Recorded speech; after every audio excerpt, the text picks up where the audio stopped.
Good morning, guys. Over on YouTube, we recently had someone reach out and ask how we'd adapted to our Bearefoot shoes that we brought, I'm going to say about 18 months ago now.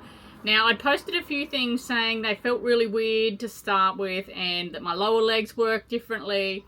And that's true. I think for your lower leg and foot health, these are exceptionally good.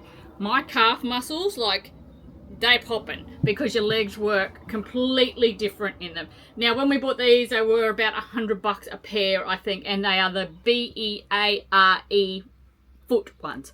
But I did say that they'd let go on the toe, and these blue ones, I just wear these for my mud and reef shoes now.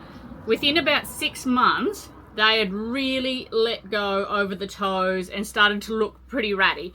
The soles have held up really well. The soles wear good. The top is disappointing. But Tom also reckons they're really good for his feet and legs. So we've just bought our second pairs. And these are also Bearefoot ones, but they're not quite as flexible. They're still flexible, but they're not as flexible as the originals. They definitely look like they've been a slightly different design. You know, they're a bit more reinforced. The fabric's a little bit different. A little bit different on the bottom. They've got more of a cushion to them. They look more like a sneaker or a traditional reef shoe. Now, I think we got these on special. We got 2 pairs for $70. So if you keep an eye on the specials, but they're not as flexy. But I've just got these out of the box, so I will give these ones a review for you too in time. But yeah, people did want an update. And so here's the originals. I still do wear them for muddy or beach walks and stuff like that.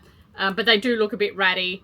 I think they are exceptionally good for your feet and legs. And I don't get as much pain in my hip flexors. I suffer quite a bit from pain in my hip flexors when I walk long distance. Not with these. But it did take some getting used to. They're completely different to any other shoe. But these ones are super flexy. Oh, the sand coming out of them there. These ones you can see are super flexy. And the new ones still flexy, but not in the heel. There's more... Seems to be more padding under the heel, but not as flexy as the old one. So we'll see. This is I think these ones are called Walkers or something. I can't remember now. I have to find the invoice. But they're still thin on the bottom, but not as thin on the bottom as the old one. So I will give you an update on these Bearefoots. Tom's also got a pair. He got a slightly different design. Yeah, but we are persevering with them. Even though the quality in the build wasn't there on the first set, I think the benefits for your legs sort of outweigh. It just means we're going to buy them all. But in saying that, we do wear them every single day. So they're not like they're just falling apart after a week of use. We do wear them a lot. And in challenging situations, hikes, beaches, mud, wet, they're getting thrashed about. We're not giving it to them easy. In saying that, but it would be nice to see hopefully these new ones, they just seem to be a bit more solidly built where the fabric joins the base of the shoe, so hopefully these ones last a bit longer. And I've actually just gone for black so I can wear them at work and actually get a bit more use out of them this time. So I like a Larry shoe, and Tom loves a Larry shoe, but this time I've gone for sensible black, and Tom's like a beigey color, but we'll see how they go.